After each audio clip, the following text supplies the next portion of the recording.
so cold. Just a little closer. Go a little higher. Maybe not. There we go.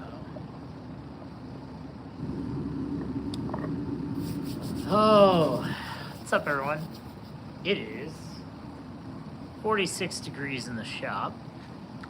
It's like 30, I think, outside. Getting colder as we go. Our shop's only like half insulated, so kind of sucks. It's kind of cold in here. Cold enough to be uncomfortable. I got a new light. Seems to help a little bit with the glow, you know. So yeah. Give it a little time because I think I started like a hair early. See if anyone wants to pop in while I get everything buttoned up.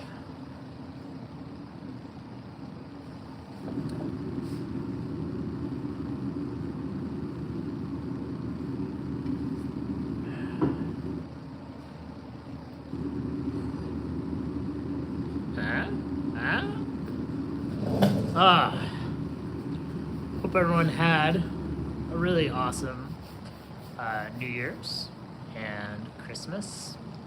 We weren't on here. We took a little bit of a break because family, but also because just need a little break, kind of adjust everything a little bit too. So that's why we're doing these lives on Tuesdays now. Instead, we were doing them on Sundays. It seemed like a lot of people that normally would watch weren't able to attend, and also it was kind of hard on us to get on time to it because, schedules, church and such. So this seems to work out pretty good. I was able to actually get out here and prep some stuff, and I cleaned off the bench. So, it's nice and cleanish. It's still got some dust on it, but we'll get over that.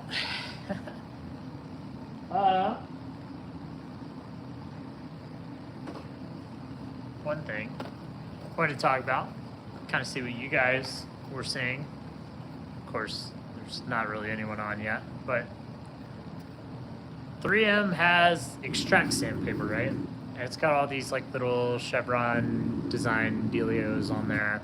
Everyone made a big deal about it back in the day, I guess whenever it came out. I think it was like 3 or 4 years ago now. And everyone was like, oh, it sands so much faster, blah, blah, blah. And it does. It sands faster, and it's pretty good. It's not the most durable thing, and that's one of my complaints with it. But they've improved it a lot. The netting used to just be like netting, and you could like just rip it. And now they actually have like some kind of like reinforcement or whatever material on there now. So it doesn't rip as easily, but there's that, right? Extract sandpaper. Now they have this. Wait, hold it the right way. There we go. Extract. And I didn't check this one. This one has the purple top. It also says Extract. But they're different. This one, this box, see? Because I know we got trust issues out there. This box has this sandpaper in it. And it doesn't have the fancy designs on it or anything like that.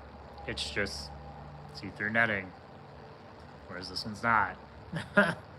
So I bought some of this because it was like 20 bucks for 50 sheets, which the other one I think used to be 20 bucks for 50 sheets, and now I think it's like 30 something. Inflation, I guess, I don't know. But obviously if I can see through this, it must have less material than this, because I can't see through that as easily. But it doesn't have that chevron pattern or anything. So I'm gonna see if this is actually worth the cheaper investment, I guess, versus this. I don't know, but I'm gonna find out. it's cheaper anyway. So, I mean, what's the worst that could happen? I'm out $20 for a box of sandpaper.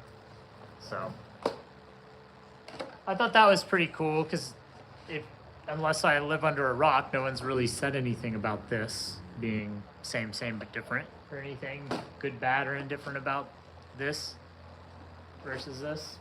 So it's interesting for sure.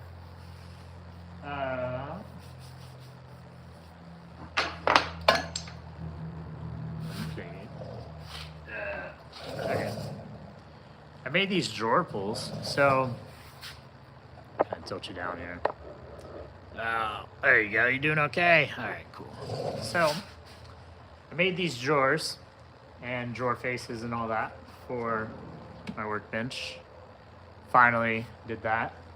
And I didn't really think about drawer pulls whenever I first started doing this. And then I put them on. I was like, right. I need drawer pulls on here so I can actually pull these out. So I didn't want, here, I'll get you guys back up here. You don't need to see all that anymore. I didn't want to put any more money into it, I guess is what I'm trying to say. So I made these little drawer pulls. These are going to go on there. So pretty much this guy's going to sit on the drawer like that. And then you can just pull it, you know, put a couple screws in the back, attach it to the drawer, and that'll be the drawer pull for it. Put a little bit of angle on each side, a little, you know, bevel, make it a little bit more sleek, I guess. This is mahogany that I had left over from the door project. I haven't posted video on yet because it's just an absolute just mountain of crap. We recorded everything on it and it was probably way too much. But yeah, these guys. So I gotta mount those to the drawers. It's gonna go, you know, something like that in the middle. This is also mahogany here, on here, and I already got a little stain on there. My bad. But once I finish everything, I think these will look pretty good. So there's that. And then Find a Joint Friday, right? Starting off the new year. We got Temple Tools. I don't know, it's probably backwards for you, but you get the idea. Temple Tools sent their saws. That's Chris from Third Coast Craftsman. Super pumped that we were able to partner with them to bring these saws to Find a Joint Friday. I think the fit and finish on these is really nice. You can see it has brass hardware. The handle's all stained and everything, looking proper. So really like that. I think this is like a decal. It's the only thing I would maybe knock someone on if I ever was asked about constructive criticism. It's like maybe lasered into it because I know on the other saw I have, it wears off a little bit after time. But they're saws. They're made to be used. They're not, you know, 100% eye candy. But I mean, come on. Look at that brass. That's pretty sweet. So definitely the best looking Japanese saws out there that are less than $100. I mean, you can get a whole set for like fairly cheap, so comparatively speaking. So super excited that we're going to be able to have these on Find a Joint Friday. Got the whole set, whole lineup. It's like 4 different saws. So it's pretty cold in here, like I said earlier. But don't forget to bring your water-based products inside if you don't have an air-conditioned shop. We do not. So if it's freezing in your part of the area, definitely, definitely bring that stuff in because it'll freeze. And it may not like fully like destroy it in the first freeze, but if it happens repeatedly on some products, then the quality of it goes down. Like PVA glues, those will break down, especially if they're frozen. They get all like congealed, you know, like, I don't know. It's kind of like a mix between like cottage cheese and pudding. It's pretty gross. So definitely keep that stuff above freezing. Bring it inside. I had to load everything up that I had out here because we've been pretty lucky to not have any freezing temperatures in Texas and the area that we're in. We're in Fort Worth until this week, and it's been in the 20s pretty regularly throughout the night, and like deep 20s, like almost teens. So had to bring all that stuff inside. I really want like a solution to where I don't have to do that. I was talking to a guy about like some kind of like heated cabinet solution, um, but I just don't know how to safely make that work. The last thing I want is to burn down the shop, especially if I'm just trying to save a couple products that end up getting burned because of trying to save them. Kind of a weird scenario, right? But I want to come up with something, because like it's not always feasible to heat your whole shop.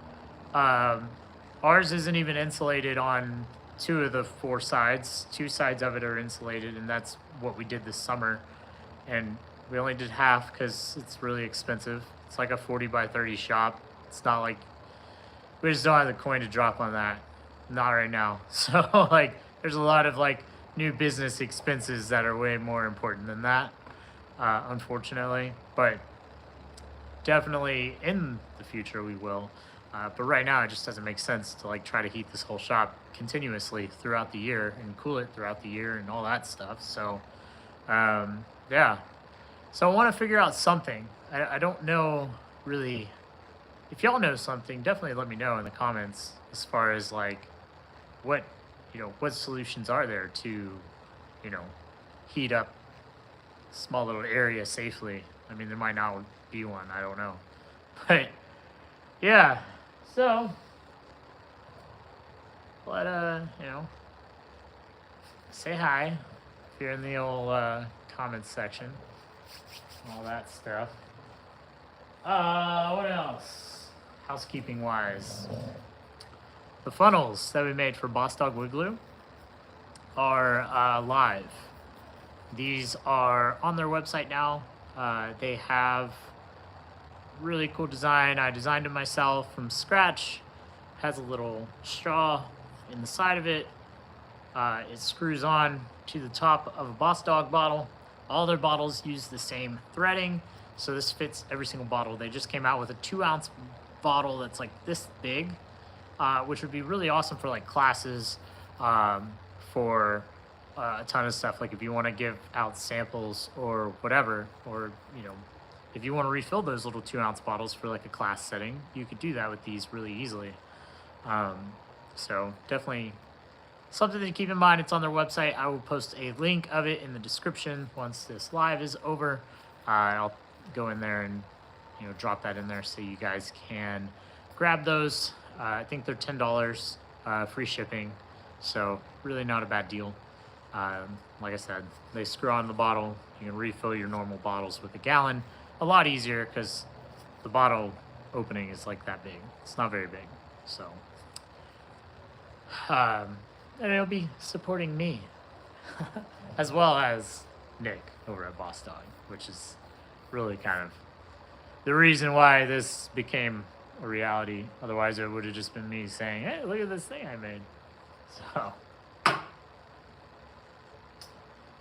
did want to talk about one other thing of like, what do you keep in your shop that's not necessarily woodworking related, but is like a consumable or like something handy that you have? Mine is popsicle sticks. I just used these earlier because I had to stain some wood for a client project, for samples, and I stirred the stain because you should always stir your stain. I had a project. It was probably like 3 years ago, I guess now, or 4 years ago, and this lady wanted to use this very specific stain because it matched the rest of her house and the woodworking that they had already done, cabinetry and everything. And I went and I bought it. It was like a PPG stain. Took it home, opened it up. I usually would just shake stuff, and I gave it a shake, and I opened it, and started staining everything. And I had seen her woodworking in her house, and like it was not this color. And I was like, this doesn't look right. And I was like, oh crap, like what did I do? You know, did I screw something up? Like, did I get the wrong color? I don't know. Uh, and I was like kind of freaking out about it a little bit because I was like, oh man, I don't want to be like, hey, is this your stain? Like, this doesn't look right, or just show up with it like looking bad and be like trying to like lie about it because that's just not what I do. So I was like, man, it's like I don't understand. I was like looking and I had a paint stick next to it, and I stuck the paint stick in because it gave me the paint stick with it, and I started like stirring it, and I felt like clumps at the bottom, and I was like, no, like surely it's not all at the bottom all settled. And so I kept stirring. You could feel more clumps, and then you could start feeling them breaking up and everything. At the same time, I could see it getting darker and darker and thicker and everything. I was like, this is some crap. So I kept stirring it, and it ended up, you know, put it back on the wood, and it stained out fine. It looked perfect. I get to the lady's house, and she goes, oh, this looks awesome. You really nailed it. You know, the other guys that did this built-in over here, they actually stained it the wrong color. And so like, but they didn't stain it the wrong color. They never stirred it, and it looked all wrong. So she's like, so I'm so glad that you did it. I'm like, oh my gosh. So I'm not the only one, but I'm glad I'm not those guys. So it was definitely a learning experience. But yeah, stir sticks, because you definitely need popsicle sticks to stir stuff. I use these for Rubio Monocoat mixing. I use them for smaller, you know, stuff like this. Like this guy fits in here, stirs just fine. And they're super cheap. You can get like 1,000 of these for like, I don't know, $5, something like that. Something stupid. It's stupid quantities for stupid cheap. So, popsicle sticks. That's my weird one. Let me know in the comments what yours is. And then, also handy tool-wise, that's actually a woodworking tool. It's this guy. So this is, let's see if it'll focus on my hand. There you go. So this is a nail set. And it's not just any nail set that you hit with a hammer, because it's got a spring in it. These are pretty cool. It also has a punch, like center punch on this side. You can kind of see it's nice and sharp. And instead of using a hammer and a traditional like nail set, you can actually pull this guy, a little stretch to her, that spring, and then it recoils and it'll set your nails.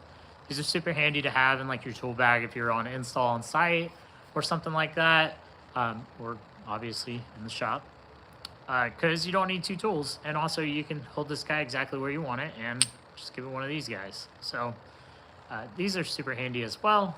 They're really cheap too. I think this is like $10 for this guy. This one's had a hard life, it looks like, on this tip, but it still works perfect. So, because you're always gonna, at some point, you're gonna have a nail that pops out, or you're gonna have a nail that blows out the side. And this works for that too, because if you break off that piece or whatever, like you can take this guy and pop it back in. Plus, it's really compact. You only need this much space to give a good like hammer hit worth of force into that nail. So really cool. Spring-loaded nail set or something like that. I don't remember what they're called, but they're pretty handy. I'll put a description or link of this in the description too, whenever we're done with this live. But these are super handy to have if you've never seen it. If you've seen it before, then just, you know, like the video. Be happy that other people are saying things that you already know. Let's see.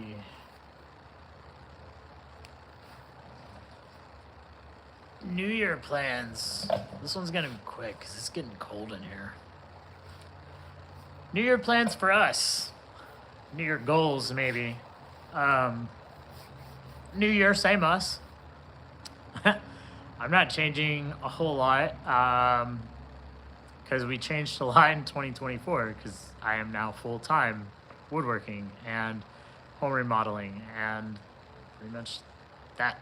That's pretty much it. That's what we're doing, content and woodworking and home remodel. So my goal sitting in this 40-degree shop is to have this shop insulated and air conditioned by the end of the year. That would be fantastic. That is a goal that I would like to have. I would like to redo the siding on the outside of the shop as well. We have some personal goals of like remodels and stuff in the house. Those will probably turn into videos at some point. I want to get my realistic goal, I guess, is to have one video out a month for the channel. If I get more than that out, great. I'm talking long form videos, build videos. Hey, how's it going? Sassy Susan Shop. That's a lot of S's. But I was just talking about goals for the New Year's. Definitely drop yours in the comments. I want to know what other people are working towards too, because that's really cool. And if we can all help each other out, at the very least encourage each other, that'd be awesome, right? So, like I said, insulate the shop. We have some stuff going on in the house that we want to do. Definitely want to have, like I said, at least one video out a month. Ideally, it'd be great to have more than that, but definitely one video a month is the goal. It'd be 12 videos. It'd be pretty good, I would think. There's other people that are bigger that have done less. I definitely want the quality to be good for what my capabilities are anyway, what our budget is anyway. I don't think it has to be a super expensive project to be a really good one to watch. And I have some stuff already filmed from last year that I haven't even posted any video or anything on yet. And I really want to prioritize that and make that something that we work on. So definitely want that. Find a Joint Fridays are still going to happen for the foreseeable future. At some point, I'm going to work through the book. I don't know if that means I'm going to get another book. I don't know if that means I'm going to say, you know, that's good enough, whatever. But that's, you know, what we're doing in the near future. I don't see that changing anytime soon. We've gotten a lot of really good contacts and everything from it. If you saw my year-end video, you probably saw that as my short. That pretty much is, you know, I enjoy the friends that we've made, the connections that we've made from it, and I really enjoyed the people with it. So, how did I do? There he is. Really cool shop too, 4050 New Era. Yeah, it is super challenging in the winter for a cold shop. 40 by 50 is larger than what we have, so that's awesome. Ours is 30 by 40, I think. That's awesome that I'm not alone in that, I guess. Yeah, no insulation really makes it tough because, like, air conditioning is, you can get a mini split or something, right? But, like, if it's not insulated, you're fighting a fire with a water hose, you know? Like, it's just not always gonna work out. What are you using right now to heat your shop, like whenever you're in there? I'm using normally like a torpedo heater, and then I have a heater up on the ceiling there that doesn't do much. I have another one over here that doesn't do much because it's like one of those cheap radiant heaters, and they're kind of fire hazards, is what I've heard since I bought it, and so I haven't really used it much. I guess they all kind of are fire hazards, but yeah, my torpedo heater actually just shut off, so I wonder what that's about. Couldn't work the last. Where are you at? Are you in Texas as well? Last month, it was really tough working in this shop during the summer as well. For how cold it is right now, it was equally miserable in the summer. Ooh, nice diesel heater. Does it smell like diesel, like hardcore in your shop though because of it? Or is it, is it pretty clean? Oh, Kansas. Yeah, I have family in Kansas. It's cold up there. I don't visit. It's cold up there. Diesel heaters though, that's the only thing is like I don't want the whole shop to smell like diesel. But I don't know. Sometimes it does whenever I warm up the truck anyway outside. But um, nice, no smell. I need to look into that. Maybe I'll get one after all. I've seen these small ones that are like hot air diesel heaters. So they have like an exhaust that goes outside, and then they just have like a heat sink that um, that like just does hot air. It heats up from the diesel burning, and then it blows hot air over that heat sink. I thought about like maybe trying one of those, but I don't think that I don't think it'd be worth it in the shop. And another problem too that you have with that is like if you look at most cans for finishes and stuff, like they all say usually like 50 degrees or more for application. And if you look at like your caulk tubes or whatever as well, those are also going to say like 50 degrees are ideal, or and like a max temperature sometimes too.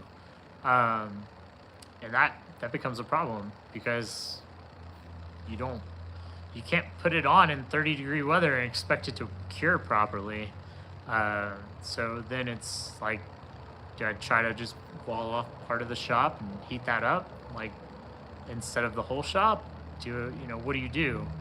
Um, in the past, that's what I've done. Is pretty much kind of separate part of the shop.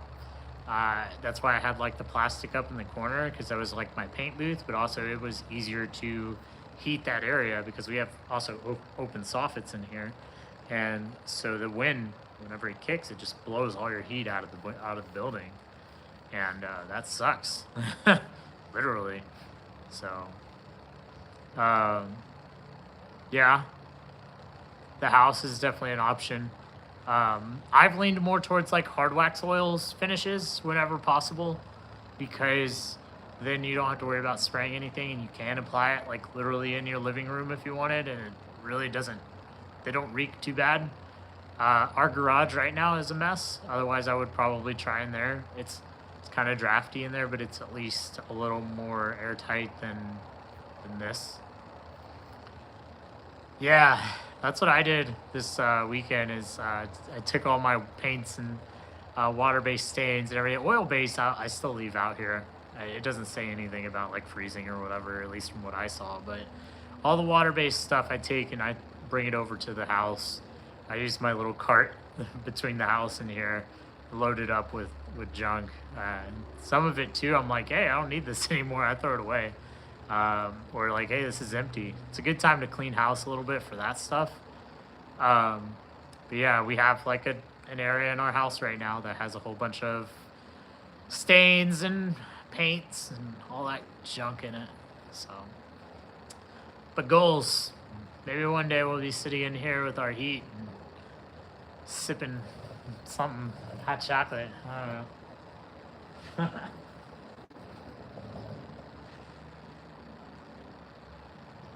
Oh. But yeah.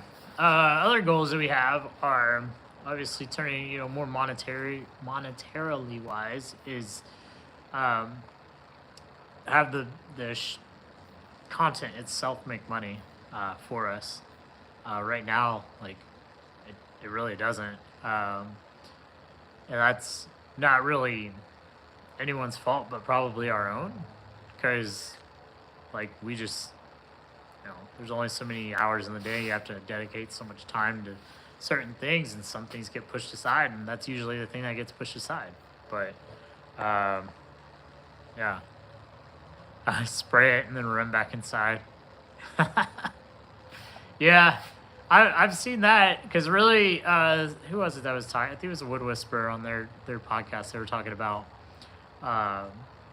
like the only things that need to be 50 degrees are like the substrate and the material. So if you have both of those inside and then you take them outside and spray them, then bring them back inside, no love lost there.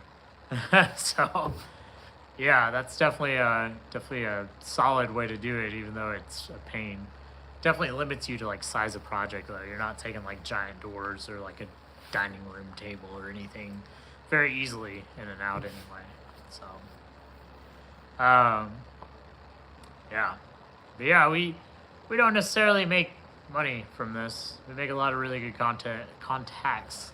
But as far as like cost versus income, it doesn't work out. But makes it fun. Yeah, so that's always fun. But yeah, that's the goal this year. I think it's attainable. I think it's something that, like I said, we pushed that priority aside for too long, and that's really kind of put us where we're at right now. And I think we can do better. I think I can do better on that. So definitely going to dedicate time for it. It's just a little tough doing voiceovers whenever the house is full,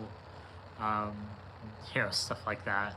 And then the times that you don't have people in the house are usually doing other stuff, or you're ready for bed, or just tired, or whatever. So just need to figure out a good schedule for getting that stuff knocked out. But I enjoy doing it, and that's really probably the most important part, right? Is like actually enjoying what you do, whether it's good, bad, or indifferent. I mean, we still obviously do the home remodel side of things. That definitely makes keeps the lights on. Woodworking side is like cabinetry and stuff like that. Definitely does. But yeah, there's a lot of rabbit holes that you can go down. Sometimes you go down too many and you end up getting lost. So I'm gonna try to get this heater cranked back up because it's a little cold.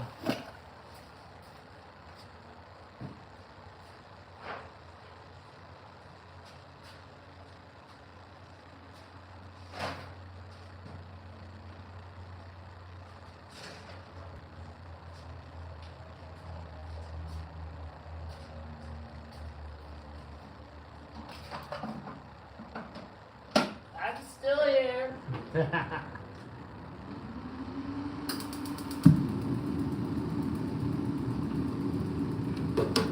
Oh, sweet heat. Battery died. It's one of those. Yeah, I'm gonna have to just deal with it because I'm a sucker for cold. It's one of these little Ryobi deals, and I could probably plug it in because you can plug it in as well, but I just run batteries on it. I have enough Ryobi batteries to power it a long time through multiple cans, so it runs off of like a 20-pound propane, barbecue grill propane tank, so it lasts pretty good. It heats up pretty good in here. The only thing with propane is like whenever you burn it, it also introduces humidity, so it can get a little moist in here, I guess. Yeah. The diesel ones, though, too, I need to look at a diesel one because I think that's really going to be a better bet. If it doesn't reek that bad, because those put out way more heat than, this guy does. This does well. It'll heat up the shop 30, 40-degree mornings and stuff like that, but 20 degrees and below and all, it's just not enough. So it's a different kind of heat, too. It's, nice and warm in front of it, but as soon as you walk away, it's not hot anymore. So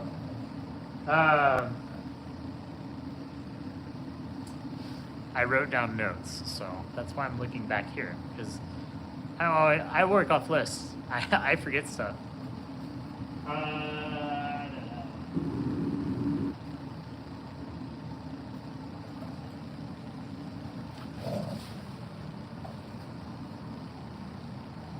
It'll run you out. Nice. That's what I need. I want some heat up in there. So, how far, I have this job that I'm working on for a client, and, no complaints. The client is awesome. It's a larger job, multiple cabinets. We're also doing a bunch of, trim work, wainscoting. We're doing an entertainment center type deal as well, and it's a lot of on-site and off-site type work.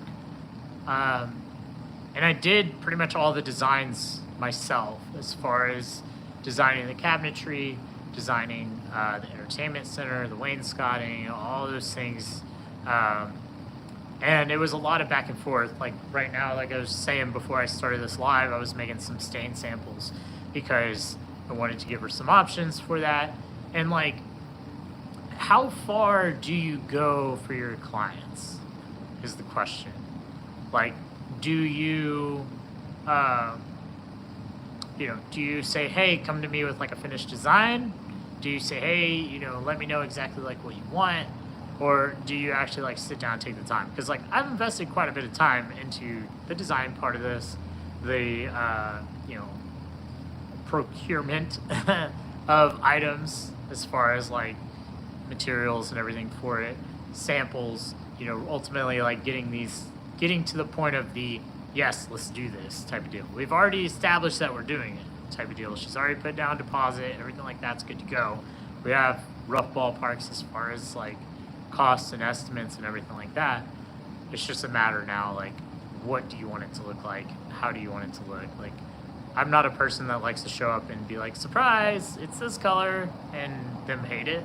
I'm more of like, hey, let's look at these colors. Let's find out what it looks like. Let's do this 3D render like through SketchUp and all of that. So like, is that just me? Do y'all do that as well? I know there's other people that do, but if so, like, are you charging for that time? Are you factoring that into your time? I feel like I probably should have more than I did, but at the same time, like, I'm not upset about where the pricing is, and I don't think that we're, losing money as far as that goes. But these things, comments always disappear, so I'm like touching the screen. Ask what they're looking for as far as look, drop something, see if they like it, then discuss type of finish, give options on finish process with it. Yes, I agree with that 100%. I like that. This client's like pretty particular, I guess, more than the average person as far as like, she's a realtor that also dabbles like in interior design type stuff, and so that's part of.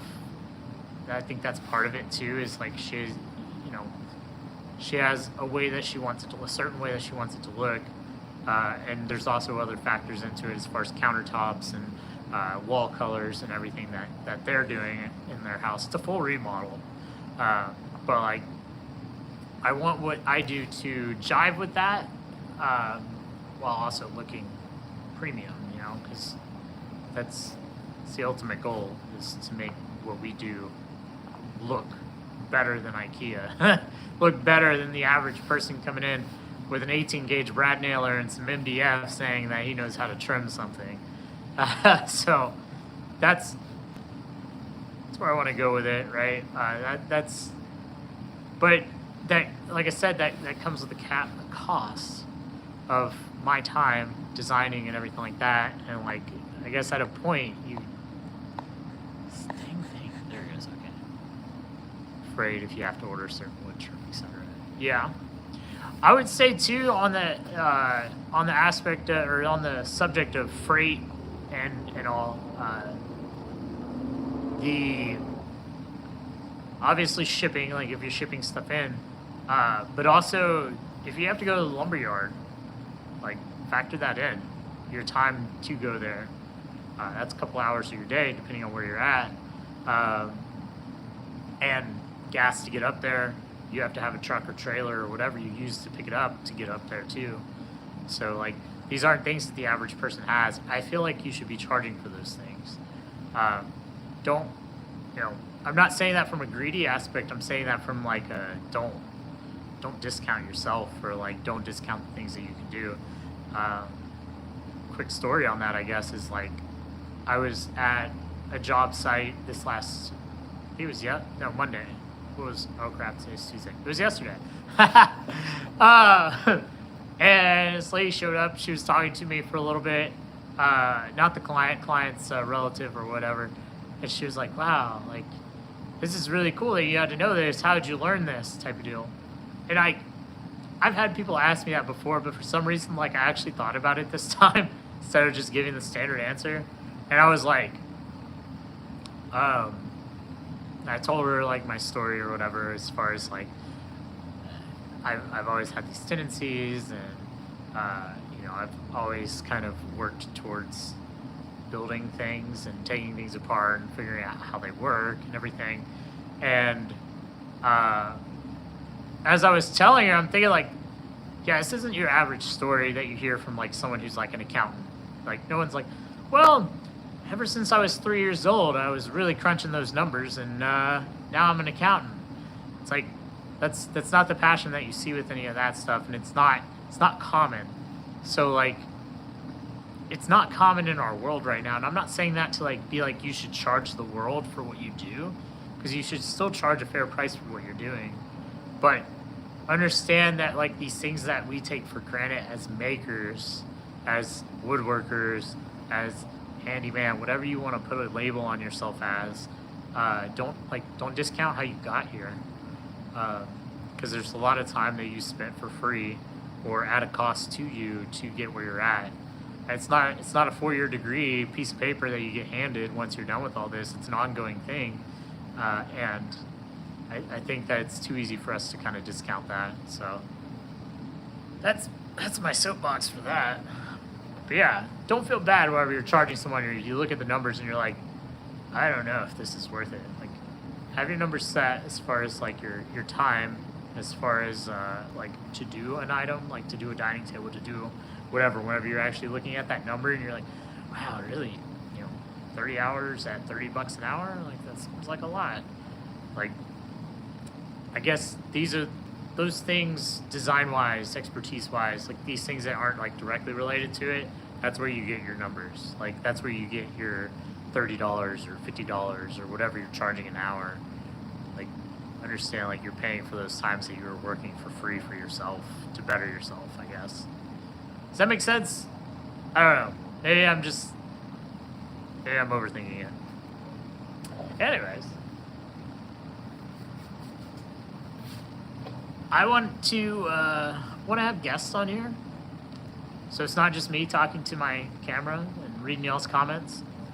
As fun as it is, I definitely want to have some guests on here, and I have some people I've reached out to already. I'm going to have them on, but also if you have any suggestions on who you want to see on, talk to them, pick their brain. There's no real formal like schedule or types of questions. It's not going to be an interview, really. Like, I just want to have them on, chat with them, maybe get their story, see what they're up to, what they got going on, those types of things. I guess podcast type format. And if you guys have any questions for them type of deal, like, then we can ask them at that time too. But who do you want to have on? And or just throw who you think in the suggestions, in the comments rather. Throw it in the suggestion box. We'll read it. Yeah, because I want to get more people on, and you don't know who you don't know, because this is a giant world with people growing in it every day, and so I want to meet new people. Want to ask them their questions, ask them who they think they are, where they get off, and yeah, what type of builds do I? Oh, there's another one. My research items get an idea what it's going to be sold for. If I were to make some to charge. Yeah. And sometimes it doesn't make sense for you to make something. Like, if someone's batching something out and you're not batching something out and someone asks you to make something like that, let me see. It's a good example. It's a couple. Like, for a while we were making welcome signs. Big whatever, and it said welcome on it. People batch those out, right? And that makes sense for them, and because they have a whole system set up and that's all they make, and it's hard for you as a single person to like really compete with that if that's not what you make. If you don't make smalls and you're not set up to make smalls, it doesn't make sense for you to make a small unless it's like a cutting board or something like super like non-specific, I guess. If you want to spend the time to do it and you're really slow, take it on, I guess. But like, otherwise I wouldn't do it, because you're not going to make any money, because you're going to have to set up like to do that thing that other people are doing and charging like $40 for, because they already have everything set up, and it's a super lubricated process on their side versus you spending 3 hours on something for $40. Like, that's just not going to make sense for you. is my thought anyway on it. But again, if you're slow, maybe you take it on. Maybe there's a market for it in your area. You don't know what you're good at if you're slow. You probably have capacity to take on something else. Maybe you need to specialize for something else too. What builds do I do though? So as far as builds, we do a little bit of everything, which is kind of the bad thing to do. But we've narrowed that down a lot. So whenever we first started, it was me and my wife, and she's still around, obviously. She's just more on the support side than the making side. But the things that we started doing were smalls, like cutting boards, welcome signs, your typical cliche type whatever, catch-all trays, and all that stuff. And those things are awesome. If you have a really good market for them and your area is not flooded with them, by all means make them. They're really fun. And as long as you're making new ideas for them and stuff, and you're not just batching out the same thing over and over again, I could see it being really rewarding. But market's super saturated in our area. That's not really something that we wanted to, specialize in. So we kind of moved more into cornhole boards and outdoor, not furniture, but like outdoor games, like giant Jengas we've made some of and everything like that. But really what we specialize in now, like what I specialize in now, is home remodel and cabinetry. I also do obviously the Find a Joint Fridays every single week. And I also make, I'm making a gun wall cabinet deal for someone. That's been something that's been needing to get done for way too long. I just finished a set of double doors that were arched, interior doors, solid core with not stained glass, but like a seated glass. So that was a whole bent lamination, this, that, and the other type project. We had to actually frame in the opening to fit it and everything too. So that was a project that we did, but these are like larger, I would say larger one-off, I guess. I don't really want to say commission type jobs because it doesn't really, I feel like that is used out of context, but maybe I'm wrong. But either way, like pretty much these one-off jobs now is what we do in addition to like home remodel, home repair type stuff. Yeah, glass isn't fun to work with, and I didn't work with it. Know your lanes and know where to not drift into other lanes, right? I don't know glass, but I know people that know glass. They're called glass companies. And for doors, the last thing I wanted was for someone to close these doors and the panes to shatter out because I used the wrong glass or something. Or also they were arched, so like to cut the glass wrong, then I'm out the glass. So I paid a healthy amount to have a glass company come out, and they made templates. They sent it off to whoever they send it off to, and we picked out the type of glass that we wanted, which was this really cool, like it's called CD Reedy or something like that. CD Baroque, I don't remember. One of those two, because I had to look at two different companies. They had two different names. That's what we went with. They sent it to their supplier. They cut it out based on their template that they made. They came and they brought it over and they installed it for us in the doors.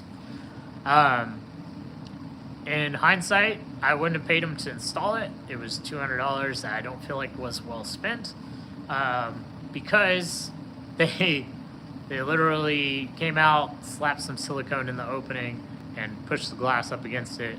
And they were like, okay. And I had this whole sashing piece that like I installed after they did that, which like I paid them $200 to deliver it, which was, the delivery was fine. I'm totally okay with pricing of that for delivery, but for them to install it, throw a bead of silicone in there, and that was it, you know. But the glass was tempered. It had the tempered seal on it. It came out and it fit perfect. It was something I didn't have to worry about in the project, other than the fact of when is it ready and when is it going to be installed. It's totally worth it overall. I just don't think I would pay them to install it again. I would just pick it up, install it myself, be done with it. If I even do that type of project again. All right, let's see. Only time I tried to work with glass, that's me, countertop, high speed. Maybe cut the glass small. Yeah, cutting glass can be challenging. I've done it in the past and it's worked out pretty good for me. But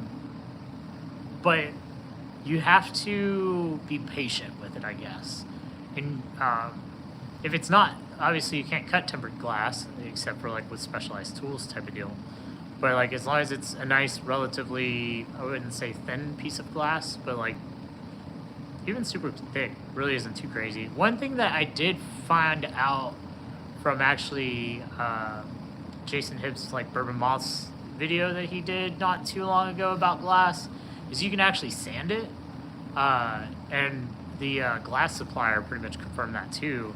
You can sand it to what you want. So like if you cut it, if it ends up being a little proud or something, or like you want to just soften an edge or bring it to a line that you have, you can do that by sanding it with a sander, you know, shadow paper.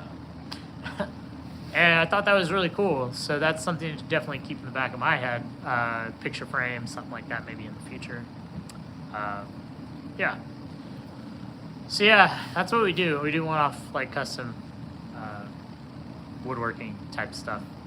We're currently remodeling my daughter's room, which is going to be pretty cool. There's going to be some more cabinetry stuff in there. It's not just going to be like, you know, 4 walls and drywall type of deal.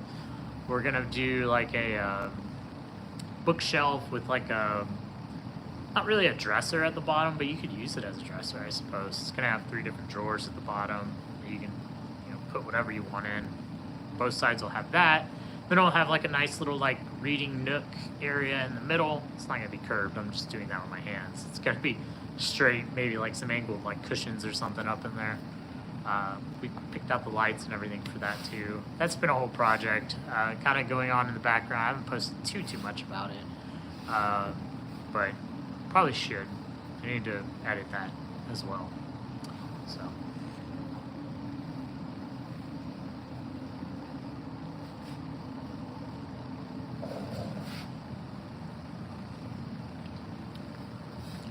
My mouth is really dry.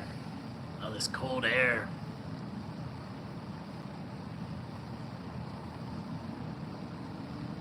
Oh. So it's not going to be a desk with shelves and drawers on either side. It will have shelves and drawers on either side. And it will have the option to turn into a desk later. Because the middle section, maybe I can draw it. Don't make fun of my drawing. Oh yeah, Casa got nothing on me. Shelf action here.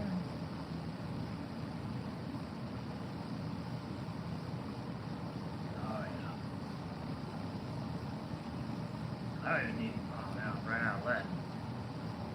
I don't even need to put labels on here. You're gonna know exactly what all these things are.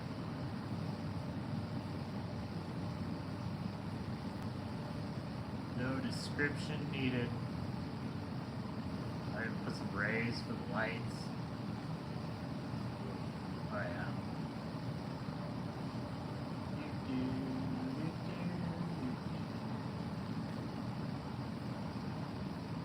Draw a little pillow on here. Another little pillow here. Yeah. Alright. Look at that. Fantastic, right? Drawers, right? Shelves up above it. Drawers, shelves up above it. 2 little lights. A little bench type thing. Some pillows on it. And it might even have like, I haven't decided yet on like whether or not to put like little angle pieces in here. To where like she can like lean up against this and like, you know, chill with a book. Their little reading lights and whatever. So yeah, that's it. It's a terrible drawing.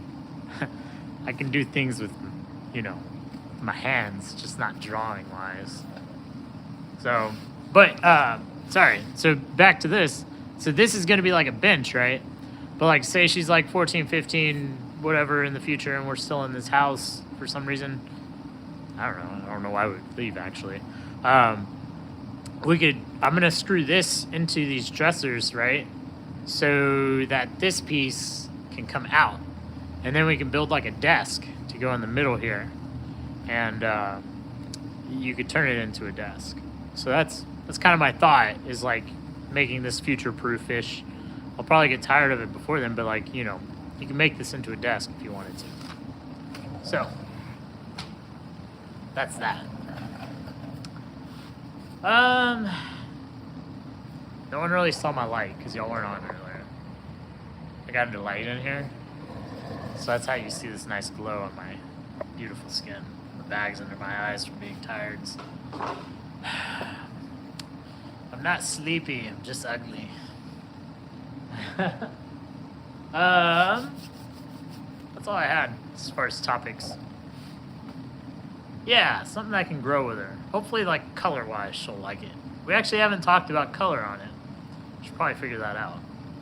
I think the walls are going to be pink. But I don't know. We're still in designing phases on it. I don't think this client's going to pay me for these design fees, though. She might give me a colored picture or something. So yeah, don't forget, Blue Funnels, Boss Dog. I'll put the link in the description for this guy. Remember, designed by yours truly. I like to dabble in design. It keeps me sane as well. One of the many things that I probably spread myself too thin on. But yeah, that guy. I think they're $10, like I said. Free shipping on their website. You can fill up your glue bottles, cruise onto all their glue bottles, 2 ounce, all the way up to the big ones. And you can refill it from a gallon. I'm going to go inside. It's cold. And we're right at about an hour. It's pretty good. I'm going to see, maybe, like I said, to put your guests down in the bottom. No guests too small, too big. Shop is my therapy. It really is, though. It feels good to be out in the shop, aside from being cold. Yeah, you can nominate yourself too. I don't care. If you're an interesting person, I'll have you on. I'll talk to you. I don't care. Like, talking to you right now, you're just not talking back. So, yeah, this is fun. I'll see you guys next Tuesday. I'll have a Fonda Joint Friday out this Friday, as per usual. And yeah, so if y'all haven't already, check out all the other videos. Watch them all. Give them that watch hours. And there you go. I'm not mad about it. Hit me up on Instagram, Sassy Susan Shop, if you're on Instagram. Yeah, see if we can get that ironed out. So, appreciate you guys. Hope you have a good rest of the evening. I'm gonna go knock out some stuff. Talk to you later. Bye. Where's the off button? There it is.